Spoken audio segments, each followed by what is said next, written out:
Hello friends, welcome back to a new video of puzzle and arrangements. तो आज मैं discuss करने वाला हूँ सर्कुलर सीटिंग अरेंजमेंट। तो जैसे कि आपने देख लिया,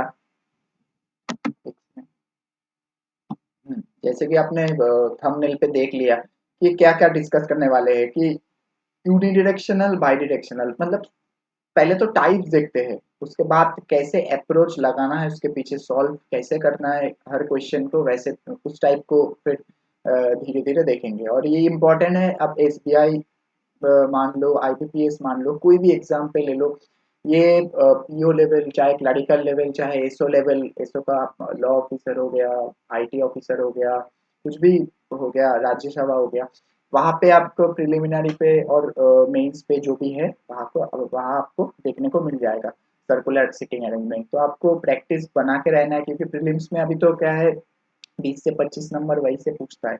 20 नंबर तो अब पक्का मान लीजिए वहां से पूछेगा ही, 15 से 20, किसी किसी पेपर पे 15, कभी कभी पेपर पे रीजनिंग में 20 भी पूछ देता है, मतलब 35 मार्क्स से। तो आप सोच सकते हैं कितना आप ये पजल एंड सिटिंग अरेंजमेंट का कितना आपका ये कमांड बनाना है, तभी जाके आप बैंकिंग एग्जाम के लिए एलिजिबल होंगे। चलिए पहले तो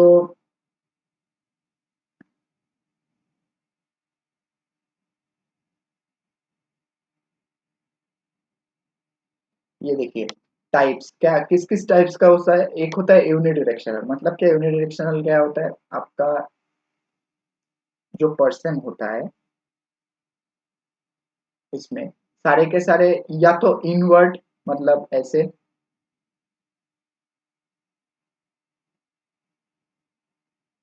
या तो एक होता है ये इनवर्ड वाला, यूनिडायरेक्शनल का इनवर्ड, मतलब सर्कुलर टेबल अरेंजमेंट में ये सर्कुलर टेबल रहता है, उसमें सारे के सारे बंदे और पर्सन जो है वो इनवर्ड डायरेक्शन, मतलब क्या सेंटर पे फेस करके, इनवर्ड मतलब क्या फेसिंग सेंटर।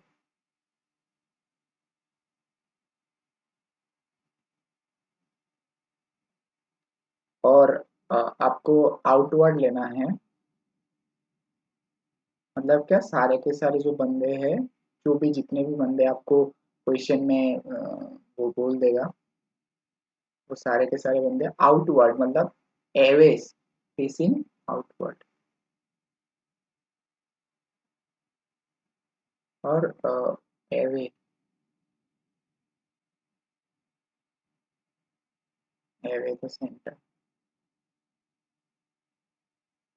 ये आपको कह देगा। और बाई डायरेक्शनल मतलब क्या, आपको सर्टेन नंबर ऑफ पीपल के बारे में कह देगा, या फिर 7 8 जो भी है आपका क्या है, आपको वो कह देगा। अब किसी बंदे हो सकता है इनवर्ट फेस करके बैठा है, किसी बंदे आपका हो सकता है आउटवर्ड फेस करके बैठा है। तो वो कुछ भी अरेंजमेंट हो सकता है, not necessarily in the same order होता है। मतलब क्या, ऐसा आपको किसी किसी क्वेश्चन में कह देगा, अगर इजी होगा तो आपको कह देगा कि वो ए ऑल्टरनेटिव वे थे, इनवर्ट आउटवर्ड फेस करके बैठा है। नहीं तो दूसरे क्वेश्चन पे आपको कह देगा कि मतलब कुछ बंदे, ऐसे कोई सर्टेनिटी नहीं रहता। तो वो क्वेश्चन थोड़ा पीओ लेवल में पूछा जाता है, पीओ प्रीलिम्स में पूछा जाता है, फिर कभी कभार क्लरिकल मेंस में पूछा जाता है, इस टाइप का क्वेश्चन।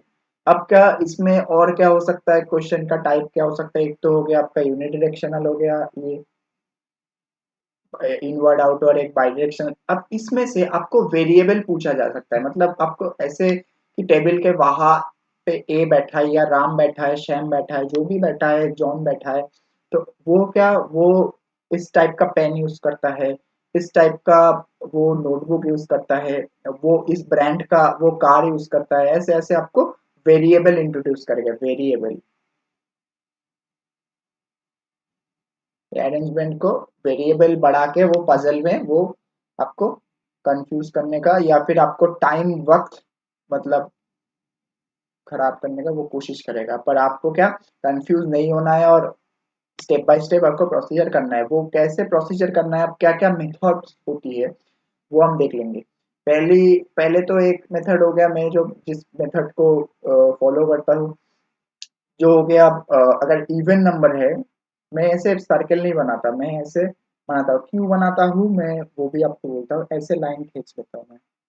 ठीक है, तो लाइन खींच के ऐसे बनाता हूँ। अब जो भी है आउटवर्ड इनवर्ड जो ऐसे ऐसे प्लॉट करता हूँ। क्यों प्लॉट करता हूँ? क्योंकि क्योंकि ये बहुत क्योंकि इसका ऑपोजिट में कौन बैठा है, इसमें दो बंदे छोड़ के कौन बैठा है बहुत अच्छे से पता चल जाता है मेरे को। इसका ऑपोजिट हो गया, इसका दो बंदे छोड़ के कहाँ पे, तीन बंदे छोड़ के कहाँ पे बैठता है, तीन सीट छोड़ के। तो ये अच्छे से ये मेरे को पता चल जा रहा है। दूसरी बात तो ये है कि आपका अ, जो है, आप जब स्क्वायर बेस टेबल पे आप देखोगे ना, तब तब भी मैं यही मेथड यूज करता हूँ। ठीक है, अब क्या करता हूँ, जहाँ पे मुझे पता चल जाता है कि इनवर्ड आउटवर्ड है, मैं उस हिसाब से स्क्वायर बना लेता हूँ। वो मैं बाद में सिखाऊंगा कि क्यों मैं इस टाइप के बना के सॉल्व करता हूँ। ठीक है, अब इवन नंबर होगा तो ऐसे ऐसे, क्योंकि इधर 8% बैठा हुआ है। अब कहाँ पे आपका 10% बोलेगा तो एक एक आपको बढ़ा देना है। अब कहीं पे ऑड नंबर 11% तो एक इधर पे ऐड कर देना है। तो इवन ऑड उस हिसाब से आपको अरेंज करना पड़ेगा।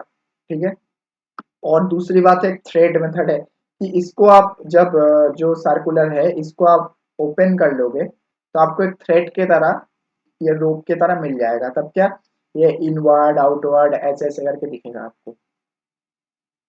ठीक है, इसको आप ऐसे ऐसे करके थ्रेड के तरह कन्वर्ट करने का कोशिश करोगे तो उस हिसाब से भी बनता है। तब आपको पेयरिंग याद रखना पड़ेगा कि इसके ऑपोजिट में तीन बंदे छोड़ के पेयरिंग, तो ऐसे ऐसे करके पेयर बनता है आपको।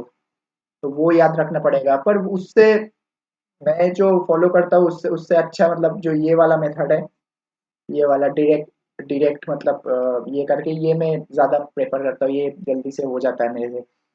तो ये होता है। अब तरीका दो तरीका का होता है। ठीक है, सॉल्व करने का अप्रोच। ठीक है, एक होता है आप तो पहले पूरा कंडीशन नोट डाउन कर लीजिए, उसके बाद जो कंडीशन आपको सही लगे वो पुट कीजिए। और नहीं तो आप जो जो कंडीशन है वो पजल में पुट करते चलिए। उसमें एक पॉजिटिविटी है तो आपको कंडीशन नोट डाउन करना नहीं पड़ेगा।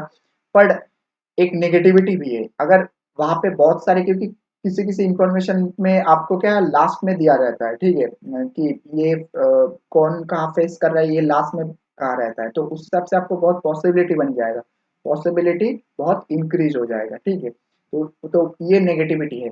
और कंडीशन लिख के करोगे तो कंडीशन लिखने में जितना टाइम जाएगा, बट कंडीशन लिख के अब पुट करने में अब इजीली वहां पे बन जाएगा। ठीक है, कंडीशन लिखोगे पुट करोगे तो बन जाएगा। ये एक बात हो गया। और मेथड जो है, और हाँ, और एक मेथड है इनवर्ड एंड आउटवर्ड वाला जो है। आपका जो इनवर्ड एंड आउटवर्ड वाला जो है, आप किसी भी टाइप पे ले लो, आपको डायरेक्शन पता नहीं है, आप किसी भी एक कंडीशन को आप इनवर्ड या आउटवर्ड किसी कुछ भी मान लो। ठीक है, कुछ भी मान लीजिए, उसमें उसमें कुछ फर्क नहीं पड़ता। अब उस हिसाब से उसका जो राइट है और उसका जो लेफ्ट है उस हिसाब से बनाते चलिए। अब क्या होगा, ये इनवर्ड वाला किसी क्वेश्चन में इनवर्ड कह दिया, मैं आउटवर्ड करके बनाऊंगा तो नहीं बनेगा। बनेगा भाई, सही, बिल्कुल सही अरेंजमेंट बनेगा। बाद में नोट डाउन करने के टाइम पे उनको उसको रिवर्स कर दीजिए, बस हो जाएगा। ठीक है, तो उस हिसाब से बन जाएगा। अब कि इनवर्ड आउटवर्ड यूनिडायरेक्शनल है तो फर्क नहीं पड़ता, आप इनवर्ड लेके भी बना सकते हैं, आउटवर्ड लेके भी बना सकते हैं। ठीक है, फेसिंग सेंटर या फेसिंग अवे दोनों लेके बना सकते हैं, आंसर आपको सही आने वाला है। ठीक है, तो चलिए एक एक करके दो प्रॉब्लम देख लेता हूँ। एक यूनिडायरेक्शन वाला प्रॉब्लम देख लेता हूँ, एक बाई डायरेक्शन वाला प्रॉब्लम देखता हूँ, और आपको सारे डाउट क्लियर हो जाएगा। ठीक है, तो चलिए ये प्रॉब्लम को देखिए। ये है आपका आरआरबी पीओ का प्रॉब्लम। ठीक है, आरआरबी पीओ। देखिए, आप पहले तो क्वेश्चन को सॉल्व पॉज करिए, पॉज करके सॉल्व करने का प्रयास कीजिए, उसके बाद मैं बताऊंगा आपको कैसे सॉल्व करना है। ठीक है, तो चलिए, six friend P Q R S T U are playing an online. अब सिक्स फ्रेंड है, ये तो तय हो गया कि सिक्स फ्रेंड बना लेता हूँ। एक, दो, तीन लाइन हो गया सिक्स फ्रेंड मतलब। ठीक है, sitting around the table all facing centre. ये देखिए यूनिडायरेक्शन हो गया, सारे के सारे सेंटर पे फेस कर रहा है। तो अब ऐसे बना सकते, नहीं भी बना सकते, आपका मर्जी। पर सुविधा के लिए अभी मैं बना रहा हूँ, क्योंकि आपको डायरेक्शन भी बताना है कि राइट में है कि लेफ्ट में है। उस हिसाब से आपको पता चल जाएगा कि किसका राइट कौन है और किसका लेफ्ट कौन सा है। ठीक है, हैव सिक्योर्ड, अच्छा ये वेरिएबल भी है, secured first second third fourth fifth six, ये रैंक सिक्योर करता है but not necessarily in the same order. अब देखिए, अब कंडीशन कह दिया आपका you, you and T sit together, condition लिख लेता हूँ, यू एंड जो टी है ये एक साथ बैठता है, किसके राइट में कौन है किसके लेफ्ट में कौन है ये हमें नहीं पता, ठीक है, ये पहला कंडीशन हो गया। दूसरा कंडीशन क्या, Q, Q is second to the left of the person who secured second rank, okay, second rank जो करता है उसका लेफ्ट में एक पर्सन छोड़ के, मतलब second, second to the left of the person who secured second rank, ठीक है। The person who secured the first rank sits second to the left of R, अच्छा, जो एक रैंक करता है वो आर के लेफ्ट में बैठता है, ठीक है। देखिए अच्छे से, the person who secured first rank sits second to the left of R, हो गया। Next, there are two person between R and the one who secured third rank, ठीक है, आर एंड जो थर्ड रैंक है उसके बीच में दो person बैठता है। अब डायरेक्शन कह दिया नहीं कह दिया, अब वो सिक्योर थर्ड रैंक, अब कौन किस साइड में, आर के राइट में ये तीन रैंक वाला बैठता है या थर्ड जो रैंक करता है उसके लेफ्ट में या राइट में बैठता है, ये हमें नहीं पता, ठीक है, ये तो मैंने डायरेक्शन नहीं लगाया, ठीक है। S is immediate right of R, अच्छा ये कह दिया, S is immediate right of R पे है एस आपका, ये बिल्कुल इमीडिएट राइट पे है। And second to the left of U, and इधर देखिए अच्छे से देखिए, एंड कह दिया, ठीक है, and second to the left of U, and, अब एंड मतलब क्या, एस के लिए कह रहा है कि and S is sitting second to the left of U, S is sitting second to the left of U, ये आ गया। आ, आ, अब इधर हु कह दिया तो आर के रेस्पेक्ट में हो जाता है, मतलब आर बैठ जाता आपका यू के सेकेंड लेफ्ट में, ठीक है। एंड और हु के बीच में डिफरेंस आपको मैंने बताया है पिछले वीडियो पे, आप जाके पजल सीरीज चेक कर सकते हैं, वहां पे हर वीडियो में मैंने बताया, ठीक है। The person who secured the fourth rank is on immediate right of T, अच्छा जो फोर्थ रैंक करता है वो इमीडिएट राइट ऑफ टी पे बैठता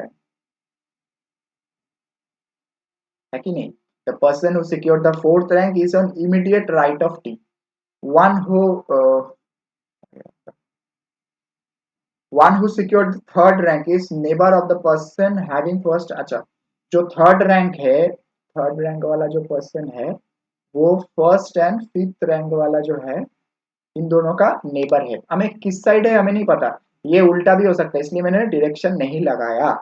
अब देखिए हो गया हमारा, कंडीशन नोट डाउन करना, अब कहाँ से सॉल्व करना है कैसे सॉल्व करना है मैं बताता हूँ, ठीक है।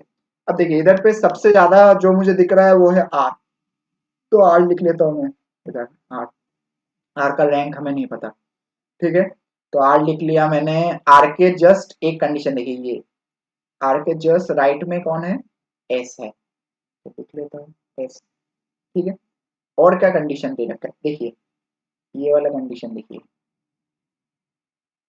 आर के एक पर्सन छोड़ के एक रैंक, मतलब हमें नहीं पता बट इधर एक रैंक बैठा हुआ है, ठीक है। अब देखिए नेक्स्ट कंडीशन है, देखिए आर का दो छोड़ के तीन बैठा, अब देखिए 6% का है, 2% छोड़ के बैठेगा तो राइट में है या लेफ्ट में है हमें फर्क नहीं पड़ता, बट इधर ही होगा, बिल्कुल ऑपोजिट पे होगा। अब 8% होता तो 3% छोड़ के कोई भी पर्सन उसका ऑपोजिट में बैठता, भले कि वो लेफ्ट साइड से है कि राइट साइड में हमें फर्क नहीं पड़ता, ठीक है, उसका डायरेक्शन नहीं भी पता हो तो भी बता सकते हैं कि इसका आर का बिल्कुल ऑपोजिट में थर्ड रैंक वाले बैठे हैं। ठीक है, और एक कंडीशन देखिए, ये देखिए एक तीन और पांच बिल्कुल नेबर पे बैठा है, तो एक तीन हो गया मतलब जायज सी बात है तीन बिल्कुल एक और पांच के बीच में बैठेगा, तो पांच रैंक वाला इधर बैठ जाएगा, है कि नहीं।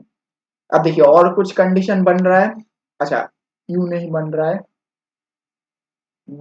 अच्छा दो रैंक वाले के बिल्कुल बगल में क्यों बैठा है, ये देखिए कंडीशन, ठीक है, दो रैंक वाले का बिल्कुल बगल में आपका कौन बैठा है, अ,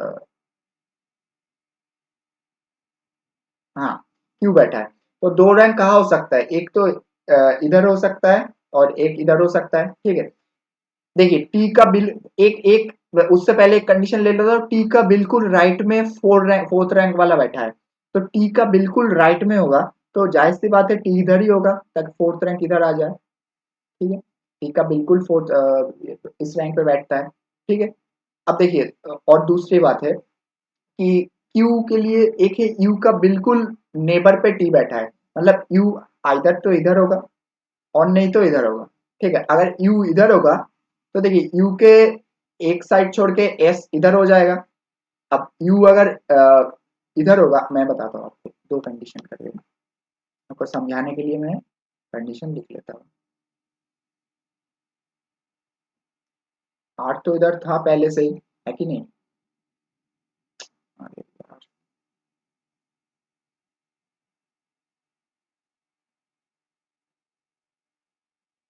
देखिए, हाँ, आर इधर था, ठीक है, एस इधर था, 5 रैंक वाला इधर था, 3 रैंक वाला भी इधर था, 1 रैंक वाला भी इधर था, अ, और एक है, हाँ, ये कंडीशन इतना तक था। अब देखिए टी इधर हो गया, क्योंकि टी के बिल्कुल बगल में 3 है, तो जाहिर सी बात है आइदर तो 2 इधर होगा और नहीं तो 2 इधर होगा। ठीक है, और 2 और 6 रैंक बच गया हमें, किधर है हमें नहीं पता। अब देखिए 2 के लिए कंडीशन क्या है, 2 के एक छोड़ के आपका क्यू होगा। ठीक है, तो 2 तो इधर होगा, तो एक घर चल के ट्यू हो ही नहीं सकता, क्योंकि देखिए इधर टी बैठा है, तो जाहिर सी बात है कि 2 रैंक इधर ही होगा और 6 इधर होगा। तो ये लिख लेता हूँ मैं, 2 इधर होगा और 6 रैंक इधर हो जाएगा, तो उसके मतलब क्यू इधर हो जाएगा। अब टी के बिल्कुल बगल में यू बैठा है, क्योंकि पहला कंडीशन ये देखिए, टी और यू इमीडिएट नेबर है, किस साइड में हमें नहीं पता था, यू हो गया इधर, तो एक बच गया, शायद पी बच गया, हाँ पी बच गया, पी हो जाएगा ये हो जाएगा आपका प्रॉपर अरेंजमेंट। ठीक है, आपका हो गया जो रैंकिंग वाला अरेंजमेंट, ये हो गया आपका।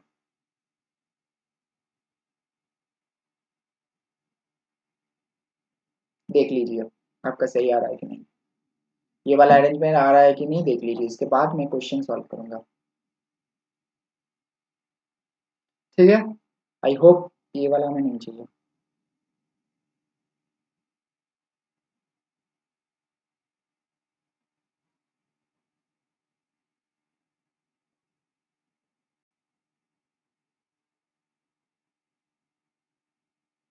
ठीक है, ये हो गया आप पहला, आप इसका क्वेश्चन कैसे कैसे बन सकता है वो देख लेता हूँ। देखिए, who among the following secured the first rank कौन किया था, टी, तो ये टी हो जाएगा इसका आंसर। चेंज कर लेता हूँ,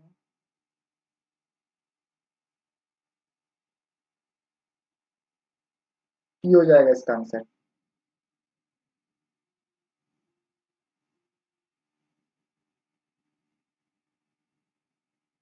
ठीक है, ये टी हो जाएगा इसका answer.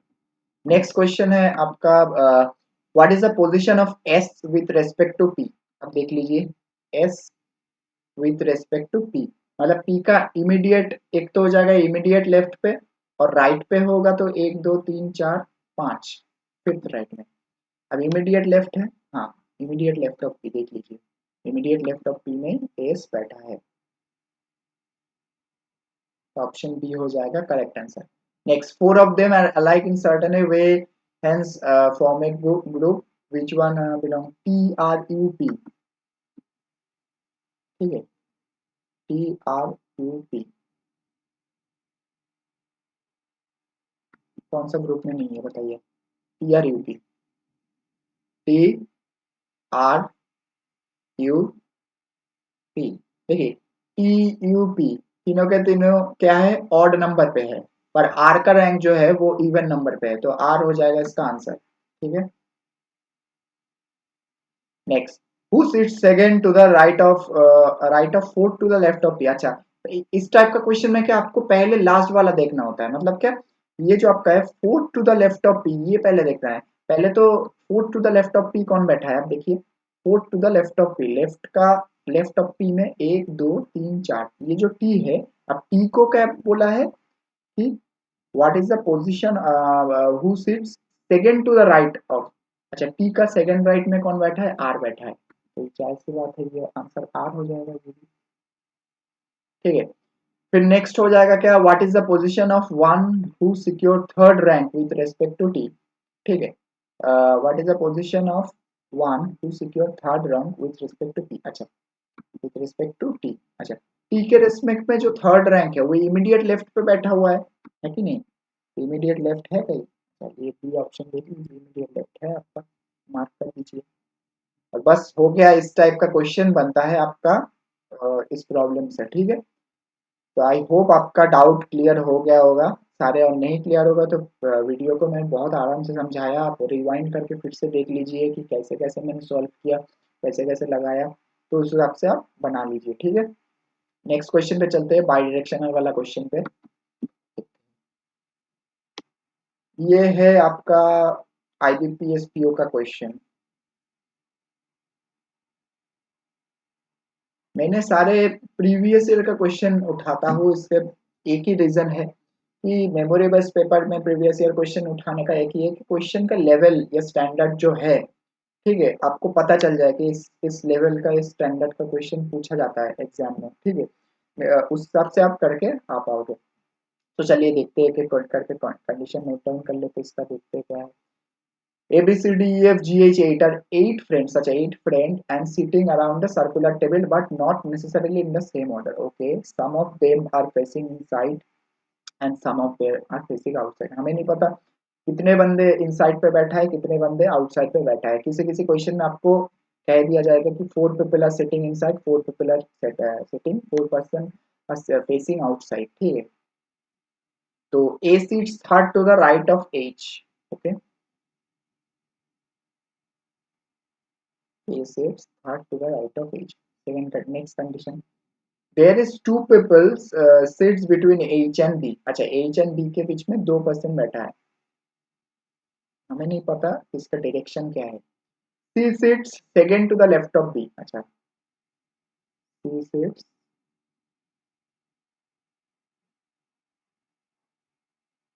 second to the left of B, हो गया।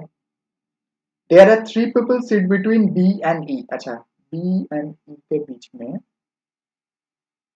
3 person बैठा है, हमें नहीं पता डायरेक्शन क्या है। ठीक है, फिर क्या हो गया, हाँ, D is second to the left of F।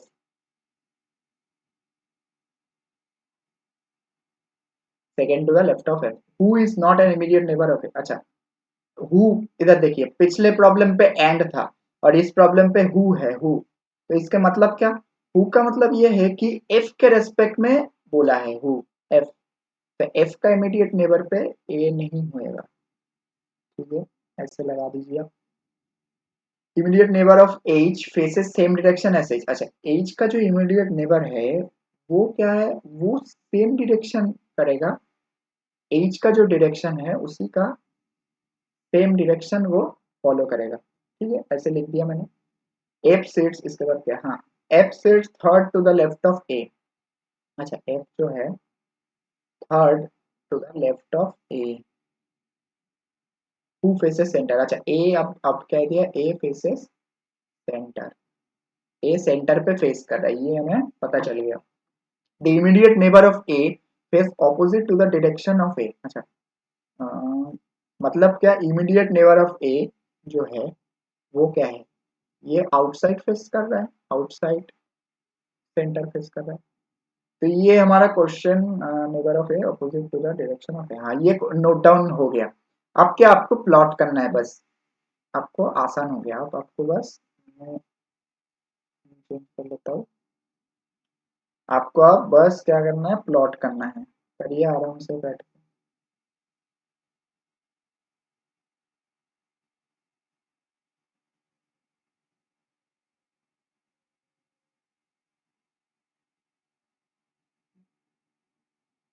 देखिए ए का डायरेक्शन कह दिया, तो पहले ए डायरेक्टली कह दिया कि ए सेंटर पे बैठा है, तो ए से स्टार्ट करने वाला हूं मैं, तो ए सेंटर पे फेस कर रहा है, इसका डायरेक्शन भी मैंने लगा दिया।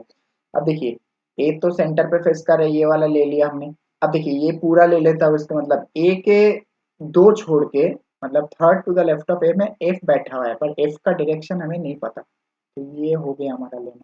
ठीक है, अब और एक कंडीशन है, ए का जो नेबर है वो ए का ऑपोजिट फेस कर रहा है, मतलब क्या आउटसाइड फेस कर रहा है। ये भी हमने नोट डाउन कर लिया, चलो सही है। अब देखिए ए और एच के बीच में 2% बैठा हुआ है, ठीक है। अब देखिए इस साइड से लूम है तो 2% छोड़ के एफ बैठा है, मतलब 2% छोड़ के इधर ही एच बैठेगा, एक ही जगह खाली है एच के लिए। अब देखिए एच का राइट में बैठा है, मतलब जाहिर सी बात है एच का आउटसाइड फेस किया हुआ इस, इसीलिए तो एच का देखिए 2 छोड़ के ए बैठा हुआ है कि नहीं। हो गया। अब देखिए नेक्स्ट कंडीशन ले लेता हूँ। हाँ, अब देखिए एज का जो डायरेक्शन है, इधर सीधा सीधा कह दिया, एज का जो डायरेक्शन है उसी सेम डायरेक्शन पे उसका नेबर भी फेस कर रहा है, मतलब क्या ये भी आउटसाइड फेस कर रहा होगा, ये भी आउटसाइड ही फेस कर रहा होगा, है कि नहीं। अब देखिए बी जो है कहाँ बैठ सकता है, ठीक है। हम्म, हाँ देखिए एज का 2 रूम छोड़ के बी, ये देखिए एज का 2% छोड़ के बी बैठेगा, मतलब क्या किस डायरेक्शन पे, एज का अगर 2 छोड़ के बी इधर बैठेगा तो आपको क्या हो जाएगा, ए हो जाएगा, नहीं हो सकता तो 2 रूम छोड़ के इधर ही बी बैठेगा, जाहिर सी बात है, ठीक है। बट बी का डायरेक्शन हमें अभी भी नहीं पता, क्योंकि इधर देखिए एक कंडीशन पे कह दिया था there are 2% seat between H and B कह दिया था, पर डायरेक्शन नहीं बताया था, ठीक है। हो गया। अब बी एंड ई के बीच में 3% बैठा है, मतलब क्या, पिछले प्रॉब्लम पे भी मैंने ये बताया था आपको, बी एंड ई को किसी 8% का टेबल है और उसमें 3% का गैप है, मतलब जायज सी बात है कि बी का बिल्कुल ऑपोजिट में ही बैठेगा, तो ई इधर हो जाएगा ऑपोजिट, बिल्कुल ऑपोजिट हो गया, ठीक है। और क्या कंडीशन बचा हुआ है देखिए, अब देखिए सी का बिल्कुल सी बी का एक छोड़ के लेफ्ट में बैठा है, मतलब देखिए पर बी का लेफ्ट में बैठा हुआ है, मतलब क्या बी का एक छोड़ के सी इधर नहीं बैठ सकता, तो सी इधर ही बैठेगा, बी का लेफ्ट में बैठा हुआ है, मतलब जाहिर सी बात है बी इनसाइड फेस कर रहा है तभी तो बी का लेफ्ट होगा सी ना, है कि नहीं, आउटसाइड फेस करेगा तो नहीं होगा, तो ये भी मार्क कर लेता हूँ मैं, ये भी ले लिया। और बच गया क्या, एक ही कंडीशन बी और एफ। अब देखिए एफ का आपका अच्छा हाँ एफ का लेफ्ट में बैठा हुआ है, मतलब एफ का एक छोड़ के डी इधर ही बैठेगा, अब एफ का लेफ्ट में बैठा हुआ है, मतलब क्या ये आउटसाइड फेस कर रहा है एफ, तभी तो लेफ्ट में बैठ सकता है ना, तभी तो लेफ्ट में डी बैठ सकता है। और बच गया क्या है, ए बी सी हो गया, डी हो गया, ई एफ जी बच गया, तो जाहिर सी बात है जी है। ये हो गया आपका कंप्लीट अरेंजमेंट। अब देखिए एफ तो ए के बगल में हो ही नहीं सकता, कह दिया। तो ठीक है, सारे कंडीशन सेटिस्फाइड हो गया हमारा। अब चलते हैं प्रॉब्लम की ओर, देखते हैं किस टाइप का प्रॉब्लम बनता है। आपको फिर भी अरेंजमेंट समझ में नहीं आया तो आप पॉज करके रिवाइंड करके देखिए, ठीक है। देखते हैं। अच्छा, who is sitting third to the right of F, third to the right of F में कौन बैठा है। अब देखिए राइट ऑफ एफ में ई बैठा है,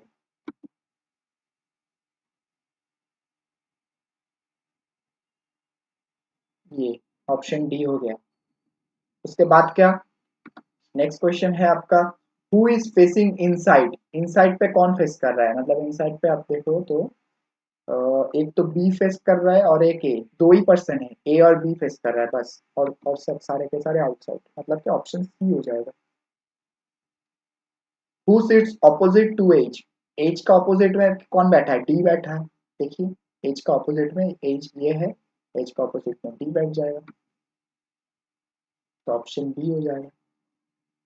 उसके बाद how many people are sitting between C and B when counted from left of सी।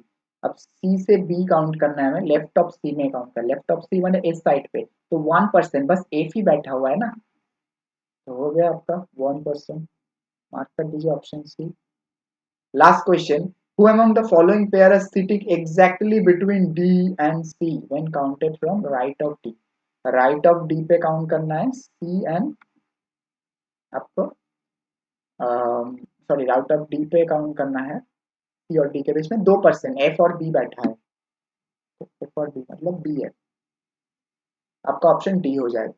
तो ये हो गया आपका 5 क्वेश्चन, और आप आई होप आपने देख लिया कि किस टाइप से मैंने सॉल्व किया, किस टाइप से अप्रोच लगाया ये प्रॉब्लम पे, और कितने आसानी से बन गया कंडीशन लगा के। किस प्रॉब्लम को पिक करना है ये तो आपको एक्सपीरियंस से ही बनेगा, ठीक है। मैं तो अप्रोच दिखा सकता हूँ कि कैसे नोट डाउन करता हूँ मैं, कैसे आप कर सकते हैं और कैसे स्मूथली बन सकता है। मैं जितने हो सके क्वेश्चन आपको करवा दूंगा। अभी हाल ही में IBPS PO भी चल रहा है, तो उस हिसाब से आप उस हिसाब से आप शायद आपको कैसे करना है, तो ये प्रॉब्लम मदद होगा अगले शिफ्ट में जो आएगा। तो शायद 11 को एग्जाम है और आप प्रैक्टिस करके जा सकते हैं। और जितने आप पजल बनाओगे, जितना सिटिंग अरेंजमेंट बनाओगे, जितना कुछ बनाओगे, उतने ही रीजनिंग पे आपको कमांड बनेगा, क्योंकि बाकी सारे जो प्रॉब्लम है, सिलॉक का प्रॉब्लम है, वो इजीली बना लोगे, इनइक्वालिटी बना लोगे। फिर सारे जो वो वन लाइनर वाला प्रॉब्लम होता है, मतलब जिसमें आपको कोडिंग डिकोडिंग वाला आता है, फिर कभी डायरेक्शन भी बना लोगे आप। फिर वो वर्ड प्रॉब्लम वाला जो आता है, मतलब क्या वर्ड को डिक्शनरी के अकॉर्डिंग अरेंज करना होता है, तो वो सारे बना लोगे आप। जो लोग जब स्टूडेंट फंसता है, क्या कहा, सिटिंग अरेंजमेंट में, पजल में, क्योंकि लैक ऑफ प्रैक्टिस। अब जितने आप डेली 3-4 करके पजल लगाओ, और एक हो सके, पॉसिबल हो सके तो अभी आप बिगिनर्स हो तो छोड़ दीजिए, आप थोड़ा कमांड हो चुका है तो अब एक एक करके एटलीस्ट कोशिश कीजिए, एक एक करके, भले वो 1 घंटे लगे, पर मेंस लेवल का पजल बनाओ। क्योंकि तब ना प्रीलिम्स हो जाएगा, तब 1 महीने में ना पजल, मेंस लेवल का पजल सॉल्व करके नहीं निकाल सकते। और कुछ भी मेंस का तो अभी अभी से थोड़ा थोड़ा आपको करना ही है, तो मेंस का भी तैयारी चालू कर दीजिए, ठीक है। तो और ज़्यादा टाइम नहीं लूंगा आज के लिए, बस इतना ही। तो आपका कोई भी डाउट है आप पूछ सकते हैं, कोई भी प्रॉब्लम में आप फंस रहे हैं तो आप कोई भी जो इंस्टाग्राम है, फेसबुक है, या फिर टेलीग्राम, कहीं भी ग्रुप में ज्वाइन करके पूछ सकता है। लिंक डिस्क्रिप्शन में है। कोई भी डाउट है मेल कर सकते हैं, हम लोग को कांटेक्ट कर सकते हैं। तो उसका कोई डाउट नहीं, मैं जितना हो सके अपने एंड से मैं कोशिश करूंगा आपका प्रॉब्लम डाउट सॉल्व करने के लिए। तो आज के लिए इतना ही, चलिए मिलते हैं नया कोई सेशन में, नया कोई धमाकेदार सेशन के साथ। तो जुड़े रहिए।